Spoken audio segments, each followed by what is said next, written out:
Good evening, everybody.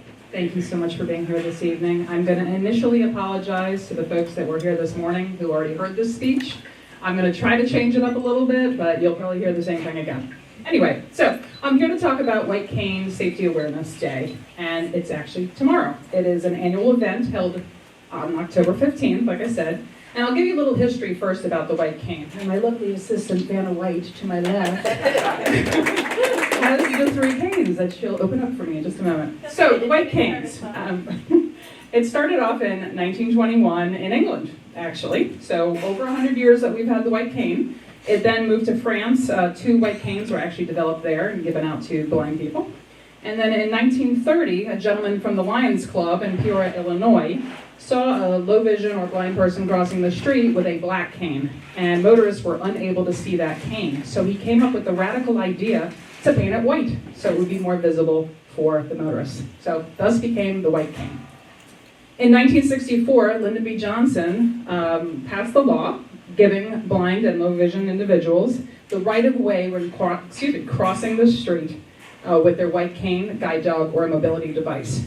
It is the responsibility of the motorist to stop immediately when seeing a pedestrian with a white cane.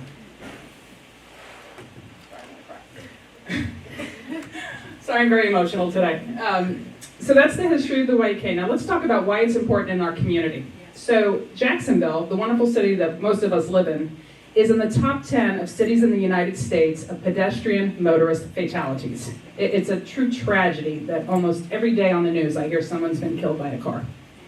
So for people who are visually impaired and trying to cross the street, it's very sad to think that I'm scared constantly when I cross the street. And my mother's always like, be careful, be careful. Well, I have to cross that street.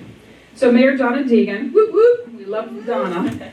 She has been very aggressive about changing our community to be more supportive for people who are blind and low vision and the disability community at large.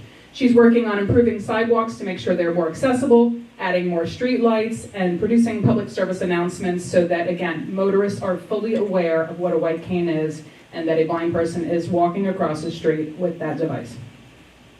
Okay, now we're up to our Vanna White, the lovely Adrian Keeve. She's going to go ahead and open up 3 different versions of what a white cane is. First, there's a long cane. I hope she knows which one's which, because I can't tell half the time which one's which. The long cane goes from the floor up to the individual's hand. Don't hit my dog. The long cane's usually about mouth height, and the purpose of it, of course, is it a mouth height? It pretty is close to mouth height. She has heels on. Oh, that's right, she has heels on, and I think that's my cane too. The purpose of it is to be able to stretch out as far as possible to ensure the safety of the person walking. The next cane is what's called the identity cane. And this is where I started 5 years ago. The identity cane actually informs other people that you have low vision. It really doesn't provide the same level of feedback that a regular long cane provides. But again, it's mostly to let other people know that you have low vision. And then the third cane, which I'm going to make it up today, that this is called a guide cane. It's actually Adrian's shorter cane. The purpose of a guide cane is to tell the person who's using it that there is an immediate obstacle coming. It's usually a staircase or a curb. So there are other kinds of canes, but these are the 3 that are most common. I'd also like to just tell you about the colors of canes. Everybody knows the white cane, right? But the white canes come in 3 variations. The full white cane denotes a person who is completely blind. You'll see those canes, usually they're not folding canes, which are the ones that I use and Adrian also uses. They're a solid cane. A cane that you see, and hopefully those in the room, other than myself and Emily and Adrian, these white canes have a red bottom, and the red bottom denotes, again, that the person is visually impaired, that they're not fully blind. And then lastly, and I've actually never seen this myself, a cane that looks like a candy cane, it's white and red striped, denotes a person who is visually impaired as well as hearing impaired or completely deaf. Okay, so I'm going to ask a question very quickly to the audience. Nobody from this morning can answer it. That's you, Jason. So, interesting statistic. How many people, percentage-wise, use a white cane who are low vision or blind? Any guesses in the room? Shout it out. 10%. 10%. What else? 25. Any more? 8%. 8%. Who said 8%? You're cheating. play. You know the answer. So it's actually less than 8% of the population who is low vision or blind use a white cane.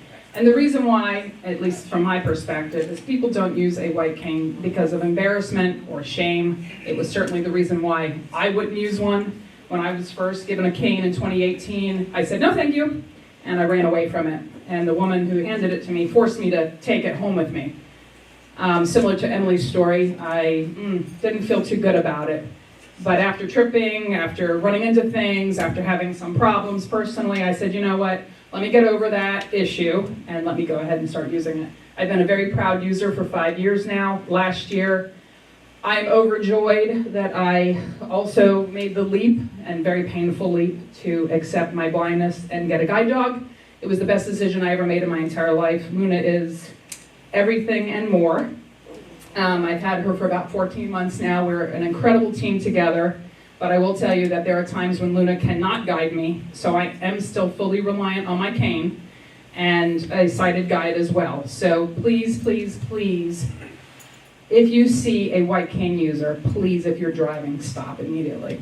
Thank you so much for coming this evening. Thank you for your generosity. Very much appreciate it. I'm going to make one last little public service announcement.